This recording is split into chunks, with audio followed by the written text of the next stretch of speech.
Talk about a red line moment, huh? Yeah. President Biden just gave the okay to send long-range missiles over to Ukraine, the kind that can hit targets way deep inside Russia. Right. And get this, he does it right before President-elect Trump, who, well, let's say he's got a whole different view on this whole war thing, is about to step into the Oval Office. Oh, yeah. Definitely adds another layer to it, doesn't it? It really does. We've been digging into some reports, from some pretty reliable folks, plus all the public statements flying around. And let me tell you, it's messy. It's a lot to unpack, that's for sure. Big time. So we're going to try and break it all down, kind of our mission for this deep dive, Sounds like a plan. So first things first, these ATACMS missiles, what are we even talking about here? Okay, so think of it this way. You've got your regular weapons, right? Right. But then you've got these ATACMS Army Tactical Missile Systems. That's what they stand for. Okay.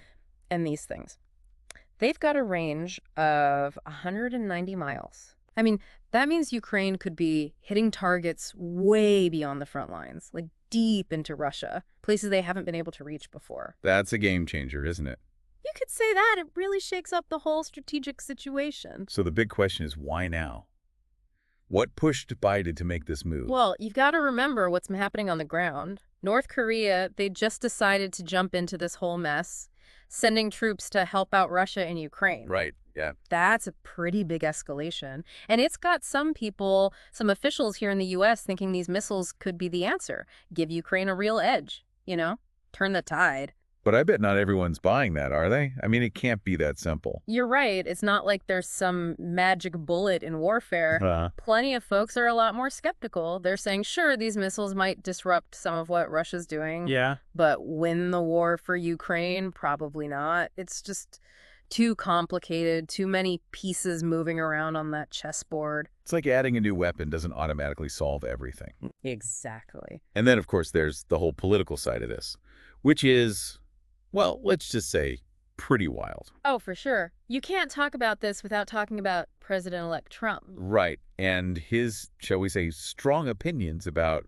what the U.S. should and shouldn't be doing in Ukraine. He hasn't exactly been quiet about it. He's been pretty critical of all the aid we've been sending over there. And he keeps saying he wants this war to just end fast. Which, throws a whole other wrench into the works.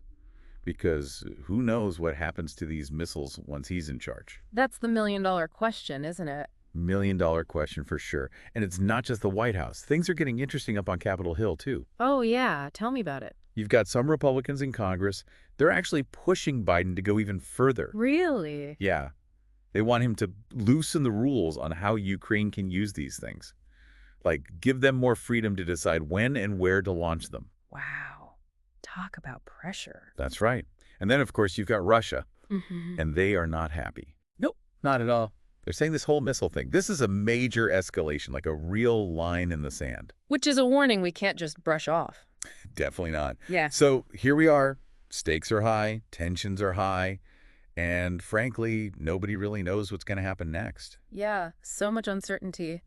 Will these missiles actually work? Who knows? What's Trump going to do when he takes over? Good question. And how's Russia going to react in the long run? It's a total nail-biter. Yeah. But that's why we're here, right? To try and make sense of it all. Absolutely. And you know what? I think it's time to bring our listeners into this conversation. I like it. So knowing what we know now, right, about these missiles, about the political landscape, about all the risks involved, how would you think this is all going to play out? Will it change the course of the war? And what should the rest of the world be doing to handle this whole situation? It's a tough one, but we'd love to hear your thoughts. That's it for this deep dive. Until next time, stay informed, stay engaged, and keep asking those tough questions. We'll see you then. See ya.